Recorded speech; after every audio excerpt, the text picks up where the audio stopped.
ಶ್ರೀ ಗುರು ಬಸವಲಿಂಗಾಯ ನಮಃ. ಎಲ್ಲರಿಗೂ ಬಸವ ಜಯಂತಿಯ ಹಾರ್ದಿಕ ಶುಭಾಶಯಗಳನ್ನ ಕೋರುತ್ತಾ ಪ್ರಾತಸ್ಮರಣೀಯ ಸದ್ಗುರುವಿನ ದಿವ್ಯ ಚರಣ ಕಮಲಗಳಿಗೆ ಹನೆ ಮನೆದು ಆರುಢ ಚಕ್ರವರ್ತಿ ಶಿವಾವತಾರಿ ಸಕಲ ಮತೋದ್ಧಾರಕ ಸದ್ಗುರು ಸಿದ್ಧಾರೂಢರನ್ನ ಹೃನ್ಮಂದಿರದಲ್ಲಿ ಸ್ಮರಿಸಿಕೊಂಡು ಆದಿಶಂಕರರು ಶ್ರೀಮನ್ ನಿಜಗುಣ ಶಿವಯೋಗಿಗಳ ದಿವ್ಯ ಅಡಿದಾವರೆಗಳಲ್ಲಿ ನತಮಸ್ತಕಳಾಗಿ ಪಂಚಾಚಾರ್ಯ ಜಗದ್ಗುರುಗಳಿಗೂ ಸಕಲ ಸಾಧು ಸತ್ಪುರುಷರಿಗೂ ಅನಂತ ಕೋಟಿ ನಮನಗಳನ್ನ ಅರ್ಪಿಸುತ್ತಾ 12ನೇ ಶತಮಾನದಲ್ಲಿ ಆಗಿ ಹೋಗಿರುವಂತಹ ಎಲ್ಲರಿಗೂ ಲೇಸನ್ನೇ ಬಯಸುವ ಜಗಜ್ಯೋತಿ ಭಕ್ತಿ ಭಂಡಾರಿ ಅನ್ನ ಬಸವಣ್ಣನನ್ನೇ ಮೊದಲು ಮಾಡಿಕೊಂಡು ಎಲ್ಲ ಶರಣ ಶರಣೆಯರಿಗೂ ಭಕ್ತಿಪೂರ್ವಕ ನಮನಗಳನ್ನ ಅರ್ಪಿಸುತ್ತಾ ಈ ಒಂದು ನನ್ನ ಸಂಗೀತ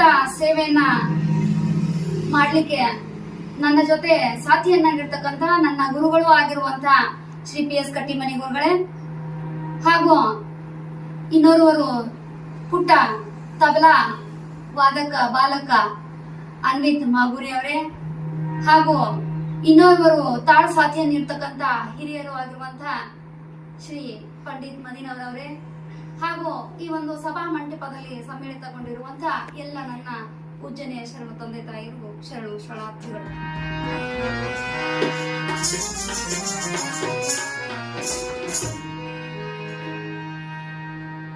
ಎತ್ತ ನೋಡಿದಡತ್ತ ಬಸವನೆಂಬ ಬಳ್ಳಿ ಹಬ್ಬಿ, ಎತ್ತ ನೋಡಿದಡತ್ತ ಬಸವನೆಂಬ ಬಳ್ಳಿ ಹಬ್ಬಿ, ಹೂವು ಹಣ್ಣು ಕಾಯಿಗಳಿಂದ ತುಂಬಿ ತುಳುಕುತ್ತಿದೆ ನೋಡ, ಹೂವು ಹಣ್ಣು ಕಾಯಿಗಳಿಂದ ತುಂಬಿ ತುಳುಕುತ್ತಿದೆ ನೋಡ, ಒತ್ತಿ ಹಿಂಡಿದರೆ ಭಕ್ತಿ ಎಂಬ ರಸವು ಬರುತ್ತಿದೆ, ಒತ್ತಿ ಹಿಂಡಿದರೆ ಭಕ್ತಿ ಎಂಬ ರಸವು ಬರುತ್ತಿದೆ ನೋಡಯ್ಯ. ಎತ್ತ ನೋಡಿದೊಡೆ ಎತ್ತಲೆತ್ತಲು, ಎತ್ತ ನೋಡಿದೊಡೆ ಎತ್ತಲೆತ್ತಲು ಲಿಂಗದ ಗೊಂಚಲುಗಳು ಗಂಗೊಳಿಸುತ್ತಿವೆ ನೋಡಯ್ಯ. ಕಲಿದೇವರ ದೇವ ಅಂತಕ್ಕಂಥ ಮಾತನ್ನ ಮಡಿವಾಳ ಮಾಚಯ್ಯನವರು ಹೇಳಿರುವಂತಹ ವಚನ ಬಹಳಷ್ಟು ಅತ್ಯದ್ಭುತವಾಗಿರುವಂತಹದ್ದು. ಯಾಕಂತಂದ್ರೆ ಬಸವಣ್ಣ ಎಲ್ಲಿ ನೋಡಿದರೂ 12ನೇ ಶತಮಾನದಲ್ಲಿ ಬಸವನೆಂಬ ಬಳ್ಳಿ ಹಬ್ಬಿ ಇಡೀ ಜಗತ್ತಿನಾದ್ಯಂತ ಒಂದಿಷ್ಟು ಭಕ್ತಿಯ ರಸದೌತಣವನ್ನ ಉಣಬಡಿಸಿರ್ತಕ್ಕಂಥ ಒಬ್ಬ ಬಸವಣ್ಣ ಒಬ್ಬ ಸಾಮಾನ್ಯ ವ್ಯಕ್ತಿಯಲ್ಲ, ಇಡೀ ಜಗತ್ತಿನ ಶಕ್ತಿ, ಭಾರತದ ಭಾಗ್ಯದ ರವಿ, ಜಗದ ಜ್ಯೋತಿ, ಲಿಂಗ ಜಂಗಮರ ಚೈತನ್ಯ, ಅನುಭಾವದ ಆತ್ಮ ಜ್ಯೋತಿ, ಈ ಒಂದು ಭಕ್ತಿ ಭಂಡಾರಿ ಬಸವಣ್ಣ ಅಂದ್ರೆ ತಪ್ಪಾಗಬೇಕಿಲ್ಲ. ಆದ ಕಾರಣ ಹೇಳ್ತಾರೆ, so he is not a big boss, he is only the big brother in our life ಅಂತ ಹೇಳ್ಬೇಕು. ಅವ್ರು ಯಾವಾಗಲೂ ಅಣ್ಣನಂತೆ ನಮ್ಮ ಜೊತೆಗೆ ಇರುವಂತಹ ಅತ್ಯದ್ಭುತವಾಗಿರ್ತಕ್ಕಂಥ ಮಹಾತ್ಮ ಮಹಾಮಾನವತವಾದಿ ಬಸವಣ್ಣ ಅಂದ್ರೆ ತಪ್ಪಾಗಲಿಕ್ಕಿಲ್ಲ. ಬಸವಣ್ಣನವರು ಒಂದು ಮಾತನ್ನ ಹೇಳ್ತಾ ಇದ್ರು, ಜಗತ್ತಿನ ಕಣ್ಣಿಗೆ ನಾವು ಹೇಗೆ ಕಾಣಬೇಕು ಅಂತಂದ್ರೆ ಹುಚ್ಚಿನ ತರ ಕಾಣಬೇಕು ಅಂತ. ಹುಚ್ಚರಿರಬೇಕು ಜಗದ ಕಣ್ಣಿನಲ್ಲಿ, ಹುಚ್ಚರಿರಬೇಕು ಜಗದ ಕಣ್ಣಿನಲ್ಲಿ, ಎಚ್ಚರವಿರಬೇಕು ನಡೆ ನುಡಿಯಲ್ಲಿ, ಎಚ್ಚರವಿರಬೇಕು ನಡೆ ನುಡಿಯಲ್ಲಿ ಅಂತ ಅವ್ರು ಎಷ್ಟು ಅದ್ಭುತವಾಗಿರ್ತಕ್ಕಂಥ ಮಾತನ್ನ ಹೇಳ್ತಾ ಇದ್ರು ಅಂತಂದ್ರೆ, ಒಬ್ಬ ಶರಣ ಒಬ್ಬ ಮಹಾತ್ಮ ಜಗತ್ತಿನ ಕಣ್ಣಿನಲ್ಲಿ ಹುಚ್ಚರ ತರ ಕಾಣ್ತಾ ಇದ್ರು ಅಂತ. ಆದ ಕಾರಣ ಹೇಳ್ತಾ ಇದ್ರು ಶರಣರಿಗೆ, ಶರಣರ ಅಂತಂದ್ರೆ ಯಾರು? ಈ ಒಂದು 12ನೇ ಶತಮಾನದಲ್ಲಿ ಬಸವಣ್ಣನವರು ಶರಣ ಅಂತಕ್ಕಂಥ ಪದವನ್ನ ಪ್ರಸ್ತುತಪಡಿಸಿದ್ರಲ್ಲ, ಶರಣರಂದ್ರೆ ಯಾರು ಅಂತಂದ್ರೆ ಜಗತ್ತಿನ ಕಣ್ಣಿಗೆ ನಾವು ಹುಚ್ಚರಾಗಿ ಕಂಡ್ರು ಕೂಡ ಎಚ್ಚರವಿರಲಿ ನಿಮ್ಮ ನಡೆ ನುಡಿಯಲ್ಲಿ. ಯಾರು ನಡೆದಂತೆ ನುಡಿದ್ರು, ಯಾರು ನುಡಿದಂತೆ ನಡೆದ್ರು, ಅವರು ಮಾತ್ರ ಶರಣರು ಅಂತಕ್ಕಂಥ ಮಾತನ್ನ ಹೇಳಿಕೊಟ್ರಲ್ಲ. ಅವತ್ತಿನಿಂದ ಇಂದಿನ ದಿನವೂ ಕೂಡ ನಾವು ಹೇಳ್ತಾ ಇರುವಂತದ್ದು, ಯಾರು ನುಡಿದಂತೆ ನಡೆದ್ರು, ನಡೆದಂತೆ ನುಡಿದ್ರು ಅವರು ಶರಣರು ಅಂತಕ್ಕಂಥದ್ದನ್ನ ನಾವು ಮರಿಲಿಕ್ಕೆ ಹೋಗೋದಿಲ್ಲ. ಆದ ಕಾರಣ ಅವ್ರು ಹೇಳ್ತಕ್ಕಂಥ ಮಾತು ಯಾವುದು ಅಂತಂದ್ರೆ, ಆಸೆ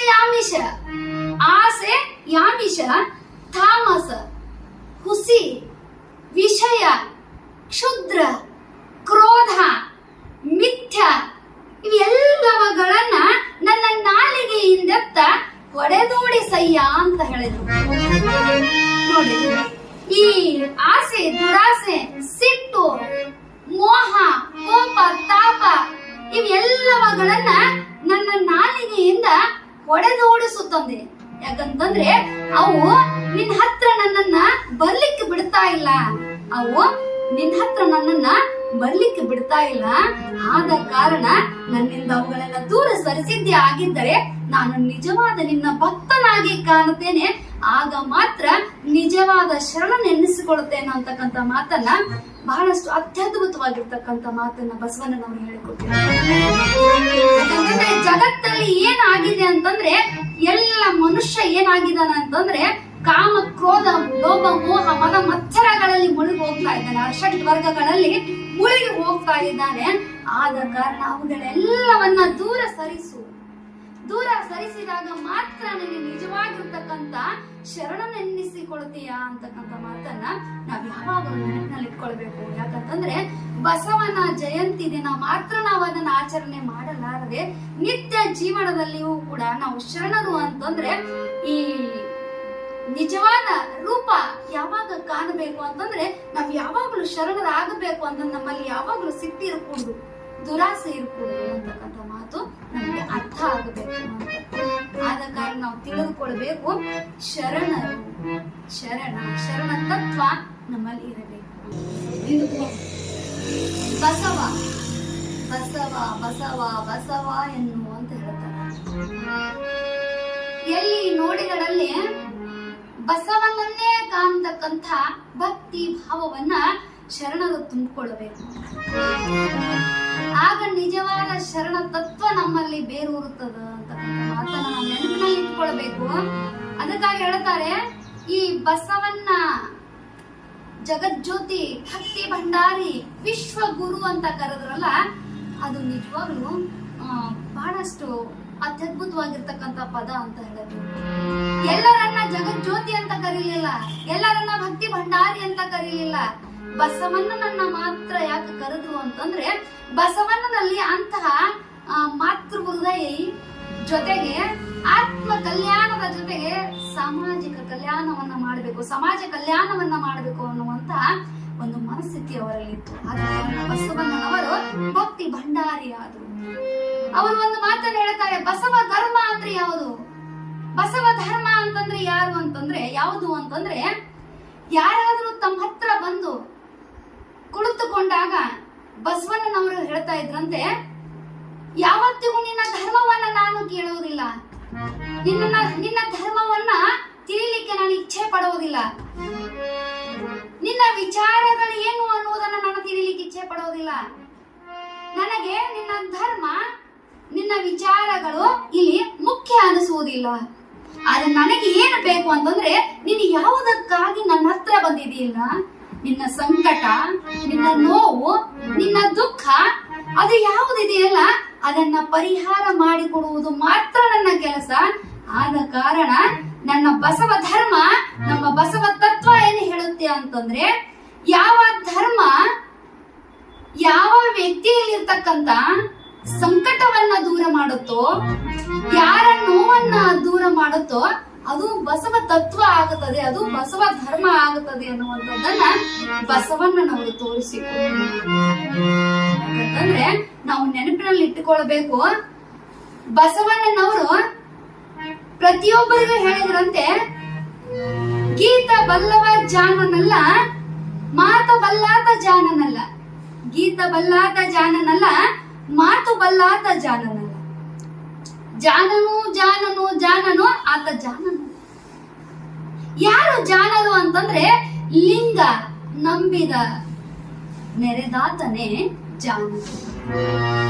ಲಿಂಗವನ್ನ ಯಾರು ನಂಬಿದಾರಲ್ಲ ಅವರು ಮಾತ್ರ ಜಾನರು. ಅಂತಹ ಮಾತನ್ನ ಬಸವಣ್ಣನವರು ಹೇಳಿದ್ರು. ಲಿಂಗವನ್ನ ಅಂಗದ ಮೇಲೆ ಯಾರು ಇರಿಸಿಕೊಡುವುದಿಲ್ಲಲ್ಲ ಅವನು ಭವಿ ಆಗುತ್ತಾನೆ, ಅವನು ಭಕ್ತನಾಗುವುದಿಲ್ಲ, ಅವನು ಭವಿ ಆಗುತ್ತಾನೆ. ಆದ ಕಾರಣ ನಿಮ್ಮ ಅಂಗದ ಮೇಲೆ ಲಿಂಗವನ್ನ ಇಟ್ಟುಕೊಳ್ಳಿ, ಆಗ ಮಾತ್ರ ನೀವು ನಿಜವಾದ ಲಿಂಗಾಯತರನ್ನಿಸಿಕೊಳ್ತೀರಿ. ಆಗ ಮಾತ್ರ ನಿಮಗೆ ನಿಮ್ಮದೇ ಆಗಿರ್ತಕ್ಕಂಥ ತತ್ವ ರೂಪು ರೇಷೆಗಳು ನಿರ್ಮಾಣಗೊಳ್ಳುತ್ತವೆ ಅಂತಕ್ಕಂಥ ಮಾತನ್ನ ಅವರು ಸ್ಪಷ್ಟವಾಗಿ ಹೇಳಿದ್ರು. ಯಾಕಂತಂದ್ರೆ ಗುರು, ಲಿಂಗ, ಜಂಗಮ ಅನ್ನುವಂತ ಪದವನ್ನ ಮೊಟ್ಟ ಮೊದಲನೆಯದಾಗಿ ಜಗತ್ತಿಗೆ ತೋರಿಸಿಕೊಟ್ಟವರು ಯಾರಾದ್ರೂ ಇದ್ರೆ ಅದು ನಮ್ಮ ಅಣ್ಣ ಬಸವಣ್ಣನವರು. ಒಂದು ದಿನ ಹೀಗೆ ರಾಜ ಬೀದಿಯಲ್ಲಿ ನಡೆದುಕೊಂಡು ಹೋಗ್ತಾ ಇದ್ರು. ಹೋಗ್ಬೇಕಾಗಿರ್ತಕ್ಕಂತ ಸಂದರ್ಭದಲ್ಲಿ ಸೂಳೆ ಸಂಕವ್ವನ ಮಗಳು ಕಲ್ಯಾಣಿ, ಸೂಳೆ ಸಂಕವ್ವನ ಮಗಳು ಕಲ್ಯಾಣಿ ಕೂಡ ಅಲ್ಲೇ ಇತ್ತು. ಆಗ ರಾಜ ಬೀದಿಯಲ್ಲಿ ನಡೆದುಕೊಂಡು ಹೋಗ್ಬೇಕಾಗಿರ್ತಕ್ಕಂಥ ಸಂದರ್ಭದಲ್ಲಿ ಅಲ್ಲಿ ಇರ್ತಕ್ಕಂತ ಎಲ್ಲ ಶರಣರು ಬಸವಣ್ಣನವರನ್ನ ಕಂಡು ನಮಸ್ಕಾರ ಮಾಡಬೇಕು ಅಂತ ಹೊರಟರು. ಆಗ ಸೂಳೆ ಸಂಕವ್ವನ ಮಗಳು ಕಲ್ಯಾಣಿಯು ಕೂಡ ನಾನು ಕೂಡ ನನ್ನ ತಂದೆ ಬಸವಣ್ಣನವರ ಪಾದಿಗೆ ಎರಗಬೇಕು ಅಂತ ತಿಳ್ಕೊಂಡು ವಿಚಾರ ಮಾಡಿದಾಗ ಅವಳ ತಲೆಯಲ್ಲಿ ಒಂದೇ ಒಂದು ವಿಚಾರ ಹೋಗ್ತದೆ, ಅಯ್ಯೋ ನಾನು ಮಾಡ್ತಕ್ಕಂತ ಕೆಲಸ ಬಹಳಷ್ಟು ಕೆಳಮಟ್ಟದ್ದು, ಕೀಳುವಾಗಿರುವಂತಹದ್ದು, ನಾನು ವೇಶ್ಯಾವಾಟಿಕೆಯಲ್ಲಿ ತೊಡಗಿರುವಂತವಳು. ಆದ ಕಾರಣ ತಂದೆ ಬಸವಣ್ಣನವರಿಗೆ ನಾನು ಹೇಗೆ ನಮಸ್ಕಾರ ಮಾಡ್ಬೇಕು ಅಂತ ಅವಳಿಗೆ ನೋವು ಅನಿಸ್ತದೆ ಮನಸ್ಸಲ್ಲಿ. ಆದ್ರೂ ಕೂಡ ಧೈರ್ಯ ಮಾಡುತ್ತಾಳೆ. ಧೈರ್ಯ ಮಾಡಿ ಹಾಗೆ ಬಸವಣ್ಣನವರಿಗೆ ನಮಸ್ಕಾರ ಮಾಡ್ಬೇಕು ಪಾದಕ್ಕಂತ ಹೇಳಿ ಮುಂದಕ್ಕೆ ಹೋಗುತ್ತಾಳೆ. ಹೋಗಿ ಬಸವಣ್ಣನವರ ಪಾದಕ್ಕೆ ಎರಗಿ ನಮಸ್ಕಾರ ಮಾಡಿದಾಗ ಬಸವಣ್ಣನವರು ಒಂದೇ ಒಂದು ಮಾತನ್ನ ಹೇಳ್ತಾರಂತೆ. ಕಲ್ಯಾಣಿ ಹೇಳ್ತಾರಂತೆ, ಮಗಳೇ ನಿನಗೆ ಕಲ್ಯಾಣವಾಗಲಿ, ಮಗಳೇ ನಿನಗೆ ಕಲ್ಯಾಣವಾಗಲಿ ಅಂತ ಹೇಳ್ತಾರಂತೆ ಬಸವಣ್ಣನವರು. ಆ ಒಂದೇ ಒಂದು ಮಾತು ಸೂಳೆ ಸಂಕವ್ವನ ಮಗಳು ಕಲ್ಯಾಣಿಗೆ ಬಸವಣ್ಣನವರು ಪಾದಕ್ಕೆರಗಿ ನಮಸ್ಕಾರ ಮಾಡಿದಾಗ ಮಗಳೇ ಕಲ್ಯಾಣವಾಗಲಿ ಅಂತಕ್ಕಂತ ಪದ ಇದೆಯಲ್ಲ, ಅವಳ ಮನಸ್ಸಿನ ಮೇಲೆ ಬಹಳಷ್ಟು ಗಂಭೀರವಾಗಿ ಪರಿಣಾಮವನ್ನು ಮಾಡುತ್ತದೆ. ಆಗ ನಿಜವಾಗ್ಲೂ ಅವಳಿಗೆ ಅನಿಸ್ತದಂತೆ, ನಾನು ಇಷ್ಟು ಕೆಳಮಟ್ಟದ ಈ ಕಾಯಕದಲ್ಲಿ ಕೆಲಸದಲ್ಲಿ ನಿರತಳಾದರೂ ಕೂಡ ನನ್ನ ತಂದೆ, ನನ್ನ ಅಪ್ಪ ಬಸವಣ್ಣ, ವಿಶ್ವಗುರು ಬಸವಣ್ಣ ಕಲ್ಯಾಣವಾಗಲಿ ಮಗಳೇ ಅಂತಂದ್ರಲ್ಲ, ಸಾಕು ನನ್ನ ಜನ್ಮ ಸಾರ್ಥಕವಾಯಿತು. ಇನ್ನು ಮುಂದೆ ನಾನು ಬಸವಣ್ಣನವರ ಮಗಳಾಗಿಯೇ ಇರಬೇಕು ಅಂತ ತಿಳ್ಕೊಂಡು ತಾಯಿ ಕಲ್ಯಾಣಿ ಅವತ್ತಿನಿಂದ ನಿರ್ಧಾರ ಮಾಡ್ತಾಳಂತೆ, ಇನ್ನು ಮುಂದೆ ನಾನು ಆ ಕೆಳಮಟ್ಟದ ಆ ಒಂದು ಕಾರ್ಯಕ್ಕೆ ಇಳಿಬಾರದು ಅಂತ. ಆಯ್ತು ಅಂತ ತಿಳ್ಕೊಂಡು ಯಥಾಸ್ಥಿತಿ ತನ್ನ ಮನೆಗೆ ಹೋಗ್ತಾಳೆ. ಒಬ್ಬ ಪರಪುರುಷ ಬರ್ತಾನೆ. ಬಂದಾಗ ಅವಳು ವೇಶ್ಯಾವಾಟಿಕೆಯಲ್ಲಿ ಇರುವಂತ ಹೆಣ್ಣು ಮಗಳಾಗಿರೋದ್ರಿಂದ ಅವಳ ಹತ್ತಿರಕ್ಕೆ ಬರ್ತಾನೆ. ಹತ್ತಿರಕ್ಕೆ ಬಂದಾಗ ಆಗ ಅವಳು ಹೇಳ್ತಾಳಂತೆ, ಕಲ್ಯಾಣಿ ಹೇಳ್ತಾಳಂತೆ, ಇವತ್ತಿನಿಂದ ಆ ಕೆಲಸ ಆ ಕಾರ್ಯ ನಾನು ಬಿಟ್ಟು ಬಿಟ್ಟಿದ್ದೇನೆ. ಇನ್ನು ಮುಂದೆ ನನ್ನ ಮನೆ ಹತ್ರ ಯಾರು ಕೂಡ ಬರ್ಲಿಕ್ಕಿಲ್ಲ. ಆಗ ಅವನು ಹೇಳ್ತಾನಂತೆ, ನೀನು ಅದೇ ಕಾಯಕದಲ್ಲಿ ನಿರತಳಾದವಳು ಹೇಗೆ ಬಿಡಬೇಕು ಅಂತಂದಾಗ, ಇಲ್ಲ ಅಂತಂದಾಗ ಅವನು ಕೇಳೋದಿಲ್ಲ. ಅವಳನ್ನ ಸ್ಪರ್ಶ ಮಾಡಿ ಬಿಡುತ್ತಾನೆ, ಅವಳನ್ನ ಮುಟ್ಟಿ ಬಿಡುತ್ತಾನೆ. ಆಗ ಅವನಲ್ಲಿ ಇರ್ತಕ್ಕಂಥ ಪುರುಷತ್ವವನ್ನೇ ಕಳೆದುಕೊಂಡು ಬಿಡುತ್ತಾನೆ. ಆಗ ಅವನಿಗೆ ನೋವಾಗುತ್ತದೆ, ಪರಿಪರಿಯಾಗಿ ಬೆಳಗುಳುತ್ತಾನೆ. ಆಗ ಅವಳು ಹೇಳ್ತಾಳಂತೆ, ಇಲ್ಲ ಇದು ನನ್ನಿಂದ ಮುಕ್ತ ಆಗೋದಿಲ್ಲ, ನೀನು ಹೋಗಿ ಬಸವಣ್ಣನವರನ್ನ ಭೇಟಿ ಆಗಬೇಕು. ನೋಡಿ, ಒಂದೇ ಒಂದು ಮಾತನ್ನು ನಾವು ಅರ್ಥೈಸಿಕೊಳ್ಳಬೇಕು. ಬಸವಣ್ಣನವರ ಪಾದಕ್ಕೆ ಎರಗಿ ವೇಶ್ಯ ಚಟುವಟಿಕೆಯಲ್ಲಿ ತೊಡಗಿರ್ತಕ್ಕಂತಹ ಕಲ್ಯಾಣಿ ಸೂಳೆ ಸಂಕವ್ವನ ಮಗಳು ಯಾವಾಗ ನಮಸ್ಕಾರ ಮಾಡಿದಳು ಆ ಸಂದರ್ಭದಲ್ಲಿ ಏನಾಯ್ತು ಅಂತಂದ್ರೆ ಬಸವಣ್ಣನವರು ಹೇಳಿರುವಂತ ಒಂದೇ ಒಂದು ಮಾತಿನಿಂದ ಮಗಳೇ ನಿನಗೆ ಕಲ್ಯಾಣವಾಗಲಿ ಅಂತಂದಾಗ ಅವಳಲ್ಲಿ ಇರ್ತಕ್ಕಂತಹ ಮನಸ್ಸಿನ ಮೇಲಾಗಿರ್ತಕ್ಕಂಥ ಪರಿಣಾಮದಿಂದ ಅವಳಲ್ಲಿ ಎಂತಹ ಶಕ್ತಿ ಬಂದಿತ್ತು ಅಂತಂದ್ರೆ ಅವಳನ್ನು ಯಾರಾದರೂ ಸ್ಪರ್ಶ ಮಾಡಿದ್ರೆ ಸುಟ್ಟು ಬೂದಿಯಾಗುವಂತಹ ಸಂದರ್ಭದಲ್ಲಿ ಅವಳು ಬಂದಿತ್ತು. ಅಂತಹ ಬಹಳಷ್ಟು ಶಕ್ತಿಯನ್ನ ಹೊಂದಿರತಕ್ಕಂತಹ ನಮ್ಮ ವಿಶ್ವಗುರು ಜಗಜ್ಯೋತಿ ಭಾರತದ ಭಾಗ್ಯ ರವಿ ಯಾರಾದ್ರೂ ಇದ್ರೆ ಅವರು ನಮ್ಮ ಅಣ್ಣ ಬಸವಣ್ಣ. ಅವರು ನಮ್ಮ ಅಣ್ಣ ಬಸವಣ್ಣ. ಅದಕ್ಕಾಗಿ ಹೇಳ್ತಾರೆ ಇಡೀ ಜಗತ್ತಿಗೆ ತಂದೆಯಾದ್ರು, ಇಡೀ ಜಗತ್ತಿಗೆ ತಂದೆಯಾದ್ರು. ಇದೇ ರೀತಿ ಇನ್ನೊಬ್ರು ಸಂಭೋಳಿ ನಾಗಣ್ಣ ಅಂತ, ಸಂಭೋಳಿ ನಾಗಣ್ಣ ಅಂತಕ್ಕಂಥವ್ರು ನಾವೆಲ್ಲ ಹೆಸರು ಕೇಳಿರುವಂತಹದ್ದು. ಅವರು ಕೆಳವರ್ಗದ ವ್ಯಕ್ತಿ, ನಿಮ್ನ ವರ್ಗದ ವ್ಯಕ್ತಿ. ಸಂಭೋಳಿ ನಾಗಣ್ಣ ಅಂತ ನಿಮ್ನ ವರ್ಗದ ವ್ಯಕ್ತಿ, ಕೆಳವರ್ಗದ ವ್ಯಕ್ತಿ. ಒಂದು ದಿನ ಮೇಲ್ವರ್ಗದ ಜನರ ಹಾದಿಯಲ್ಲಿ ಹೋಗ್ಬೇಕಾದ್ರೆ ಅದೇ ಸಂದರ್ಭದಲ್ಲಿ ಮೇಲ್ವರ್ಗದ ಜನ ನಿಮ್ನ ವರ್ಗದ ಸಂಭೋಳಿ ನಾಗಣ್ಣನವರನ್ನ ನೋಡಿ ನೀನು ನಮ್ಮ ದಾರಿಯಲ್ಲಿ ಯಾಕೆ ಅಡ್ಡಾಡ್ತಾ ಇದ್ದೀಯ ಅಂತಕ್ಕಂಥ ಮಾತನ್ನ ಹೇಳ್ತಾ ಅವರಿಗೆ ಮೈಯೆಲ್ಲ ರಕ್ತ ಹರಿವು ಹಾಗೆ ಹೊಡೆದು ಬಿಡುತ್ತಾರೆ. ಮೈಯೆಲ್ಲ ರಕ್ತ ಬರುವಾಗೆ ಹೊಡೆದು ಬಿಡುತ್ತಾರೆ. ಸಂಭೋಳಿ ನಾಗಣ್ಣ ಮೈ ತುಂಬಾ ರಕ್ತ ಹರಿತಾ ಇದೆ, ಕಣ್ಣೆಲ್ಲ ಊದಿಕೊಂಡಿದೆ, ಕಣ್ಣಿನಿಂದ ರಕ್ತ ಚೆಲ್ಲಿದೆ. ರಕ್ತದ ಮಡುವಿನಲ್ಲಿ ಬಿದ್ದು ಒದ್ದಾಡ್ತಾ ಇರುವಂತಹ ಸಂಭೋಳಿ ನಾಗಣ್ಣ ಇನ್ನು ಯಾರು ನನಗೆ ಗತಿ ಅಂತ ಹೇಳಿ ಒಂದು ಮೂಲೆಯಲ್ಲಿ ಕುಳಿತುಕೊಂಡು ಅಳುತ್ತಾ ಇರಬೇಕಾದ್ರೆ ಕಣ್ಣಿನಿಂದ ಯಾರನ್ನ ನೋಡುವಂತ ಶಕ್ತಿ ಅವನಲ್ಲಿಲ್ಲ. ಕಣ್ಣು ಊದುಕೊಂಡು ರಕ್ತ ಚಿಮ್ಮುತ್ತಾ ಇದೆ. ಅಂತಹ ಸಂದರ್ಭದಲ್ಲಿ ಅಣ್ಣ ಬಸವಣ್ಣನವರು ಅದೇ ಮಾರ್ಗವಾಗಿ ನಡೀತಾ ಹೋಗ್ತಾ ಇದ್ರು.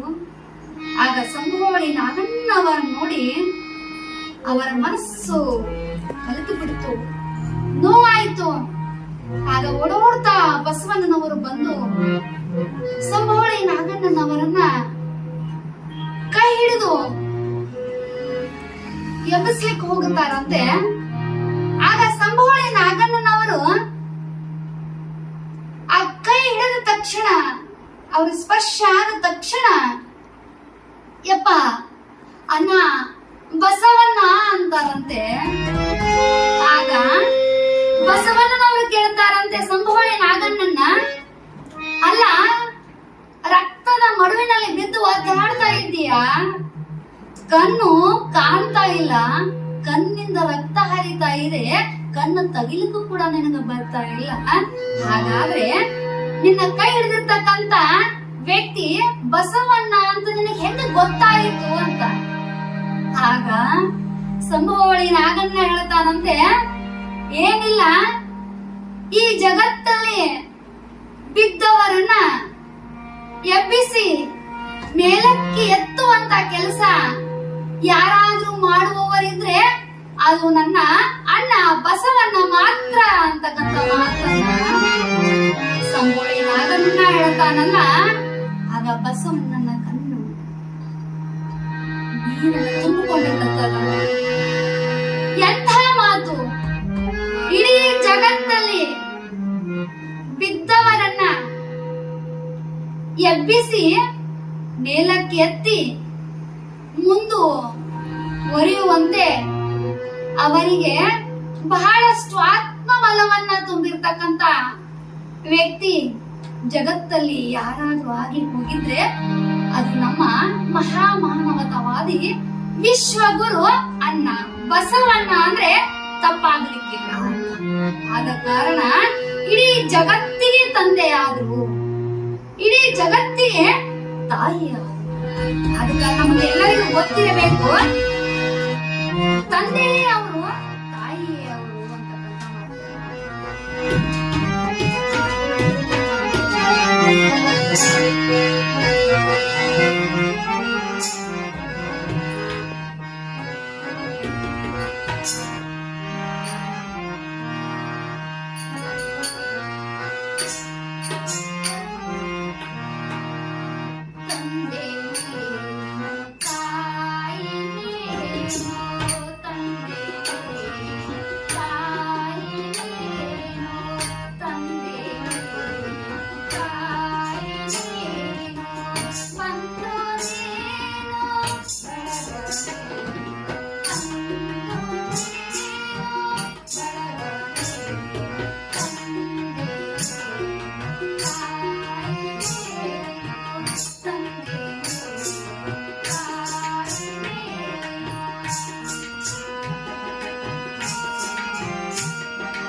ಜಗತ್ತಿಗೆ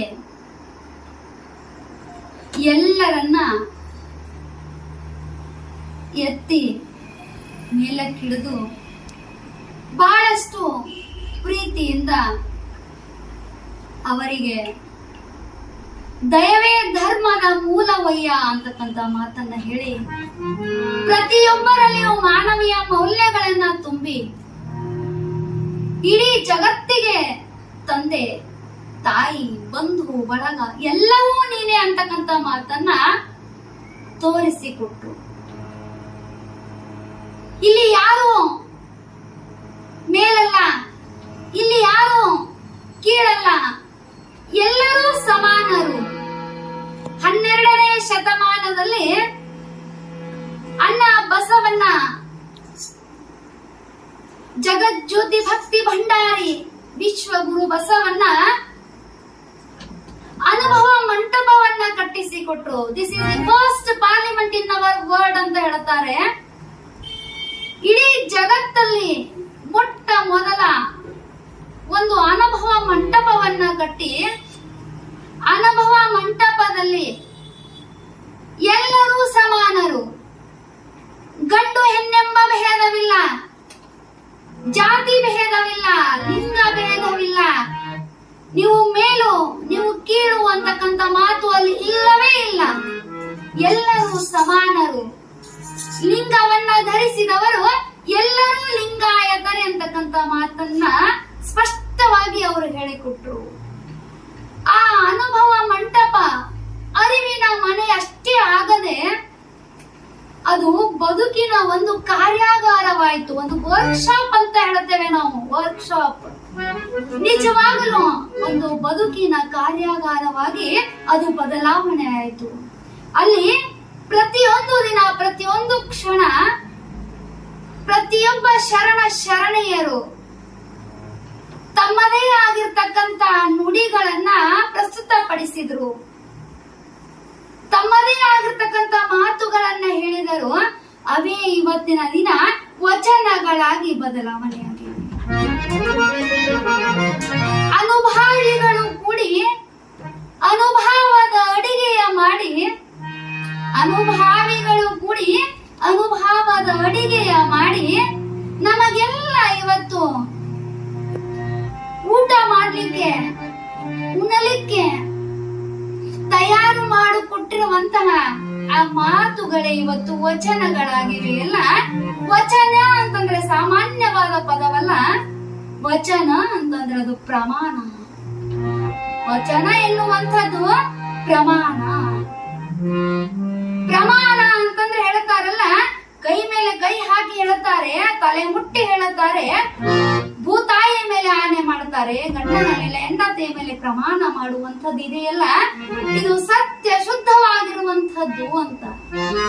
ನಡೆಯಲ್ಲಿ ನುಡಿಯಲ್ಲಿ ಒಂದಾಗಿರುವಂಥದ್ದು ವಚನ.